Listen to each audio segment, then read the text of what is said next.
In today's quick video, we're going to talk with Morehead here at the E.C.O survival training about some primitive skills and about, how he came to be involved with this group and a little bit about his background. I think you'll find it pretty interesting. That's coming up next here on Survival on Purpose.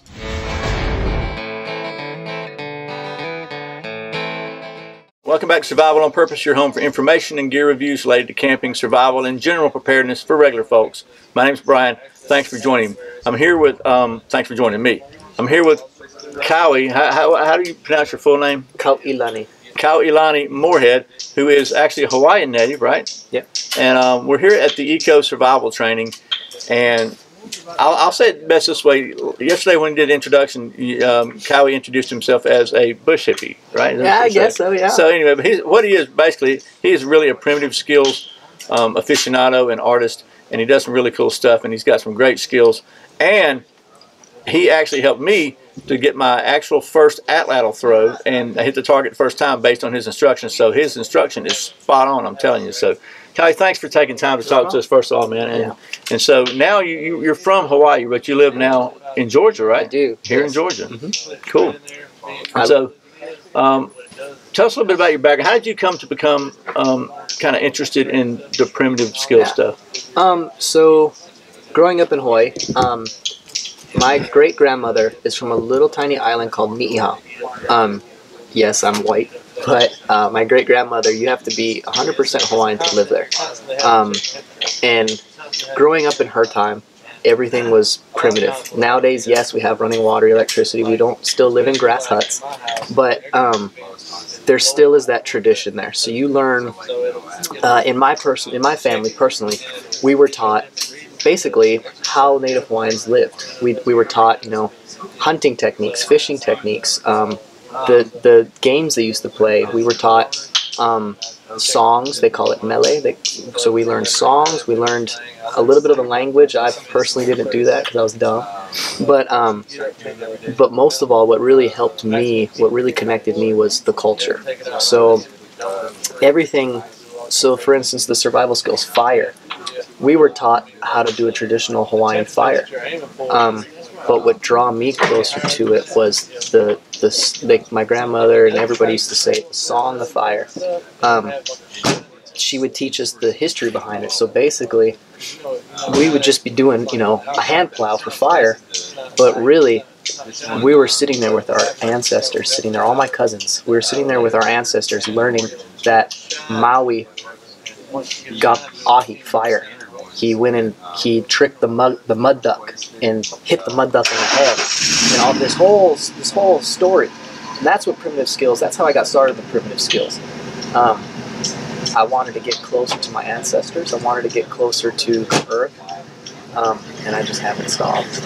So you mentioned hunting. So I'm a confirmed mainlander. I've never been to Hawaii. I would love to go, but if I think about hunting a game, I think about primarily either birds or maybe other pigs. I'm not sure.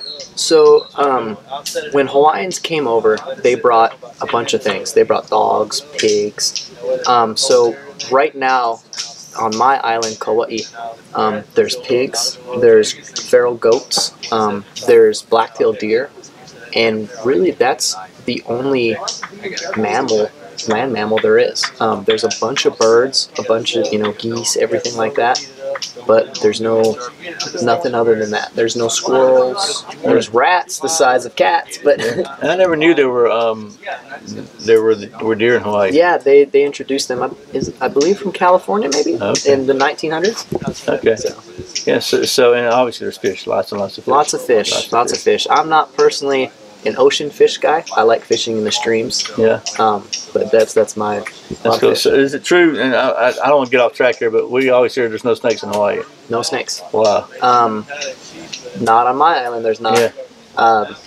There's a few little cases here and there on the other islands, but no snakes. Very little ticks where I was at. Yeah. It's a pristine land. So you would never ever want to go to Hawaii, right? That's what you're saying. No, don't go there. It's too overpopulated. So we were talking earlier, and we were talking about different persons. You spent time, you said, with Matt Graham. Yes. A few, like living in the woods, right? Yeah. So Matt's a very good friend of mine. I met him doing some work. Can't really talk a whole lot about it. Yeah. You'll see that upcoming. But staying with Matt, hanging out with Matt, he, growing up, we got to watch TV. Seeing Matt Graham, he kind of, to me, in my mind, was the guy. He was the guy. And that's who I looked up to in the survival world and kind of molded myself after. So when I got to meet him, it was amazing. So, yeah. But now, instead of looking at him as my hero, which he still is, I look at him as one of my best friends. Cool. So, if you had any advice for people as far as maybe who aren't necessarily interested in being totally immersed in primitive skills, but what would be some things that you would recommend people maybe work on for basic everyday survival, if they're just in case? Yeah. Stuff, you know. Mindset's everything. You know, physical fitness, stuff like that. But really, for me, mindset's where it's at. Whether you're into the primitive skills or survival or just trying to be aware of things. You know, most people walk around on their phones like this. Well, in the wild, and even down a dark alleyway, that doesn't fly. I spent a lot of time in my life still doing martial arts, self-defense, things like that. And when you're in the wild, your mindset's everything. You need to have a calm mindset, being aware of your surroundings. That's the biggest thing I think people should work on. Yep, you know, I hear that over and over and over from everybody I talk to that's been involved on any level of depth with any kind of survival type situation or any kind of thing where you might possibly need to be able to keep yourself alive. Yeah. It's all about your mind.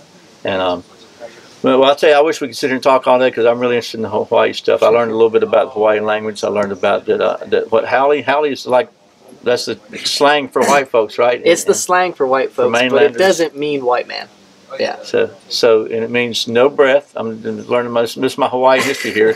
That because you used to greet the traditional greeting was to touch foreheads and share a breath, right? Yeah, touch foreheads and share a breath, because when you say haole is ha.